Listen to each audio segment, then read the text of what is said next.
Assalamualaikum warahmatullahi wabarakatuh. Perkenalkan, nama saya Nisa Ananda dari PTI 5D. Tujuan video ini dibuat untuk memenuhi salah satu tugas mata kuliah interaksi manusia dan komputer. Video ini berisi tentang resume atau kesimpulan dari presentasi kelompok 1 sampai dengan kelompok 11. Baiklah, yang pertama, kesimpulan dari kelompok 1 mengenai IMK.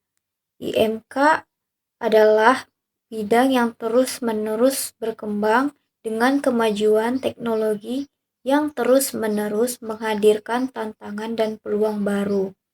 Pengembangan teknologi seperti realitas virtual dan realitas augmented membuka jalan untuk interaksi manusia-komputer yang lebih mendalam dan imersif. Jadi, IMK adalah bidang studi yang penting dalam memahami bagaimana manusia berinteraksi dengan teknologi. Dengan memahami prinsip-prinsip IMK, kita dapat menciptakan pengalaman interaksi yang lebih baik, efisien, dan menyenangkan bagi pengguna. Selanjutnya yaitu kesimpulan dari kelompok 2 mengenai psikologi pengguna. Psikologi pengguna adalah cabang ilmu yang mempelajari bagaimana pengguna berinteraksi dengan teknologi dan sistem digital.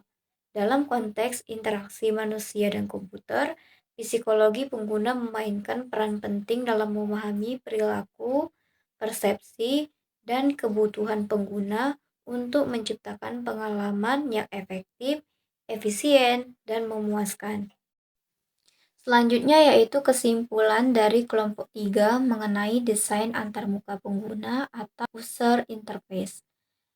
Desain antarmuka pengguna atau user interface adalah desain yang mengatur cara pengguna berinteraksi dengan perangkat digital.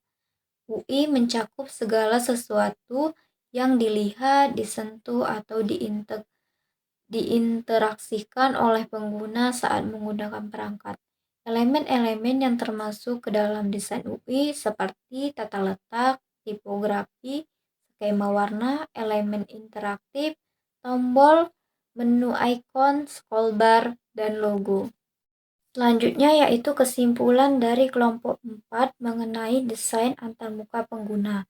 Jadi, desain antarmuka pengguna adalah proses untuk membuat tampilan dan interaksi pada perangkat lunak atau komputer. Tujuannya adalah untuk membuat antarmuka yang mudah digunakan dan menyenangkan bagi pengguna. Selanjutnya yaitu kesimpulan dari kelompok 5 mengenai evaluasi dan usability testing dan interaksi manusia dan komputer. Jadi, usability testing adalah salah satu cara untuk mengetahui apakah user dapat mudah menggunakan aplikasi, seberapa efisien dan efektif sebuah aplikasi dapat membantu user mencapai tujuannya, dan apakah user puas dengan aplikasi yang digunakan. Selanjutnya yaitu kesimpulan dari kelompok 6 mengenai interaksi multimodal. Jadi, interaksi multimodal adalah cara berinteraksi dengan teknologi yang memanfaatkan beberapa modal, input dan output seperti suara, sentuhan, gerakan, dan visual. Selanjutnya yaitu kesimpulan dari kelompok 7 mengenai model dan teori interaksi. Jadi, model interaksi adalah cara kerja suatu produk yang mempertimbangkan pengalaman dan perilaku pengguna. Sedangkan teori interaksi adalah teori yang menjelaskan bagaimana manusia berinteraksi dengan orang lain. Selanjutnya yaitu kesimpulan dari kelompok 8 mengenai interaksi terbaru.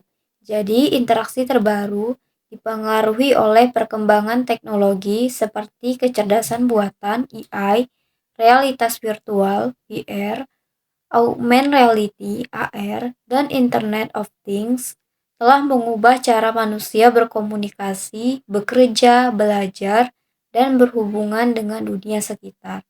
Jenis interaksi ini membawa banyak manfaat seperti meningkatkan efisiensi, aksesibilitas, dan personalisasi, serta mendukung inklusivitas dan keberlanjutan. Namun interaksi terbaru juga menghadirkan tantangan termasuk ketergantungan pada teknologi, ancaman terhadap privasi data, kesenjangan digital, dan potensi dampak negatif pada kesehatan.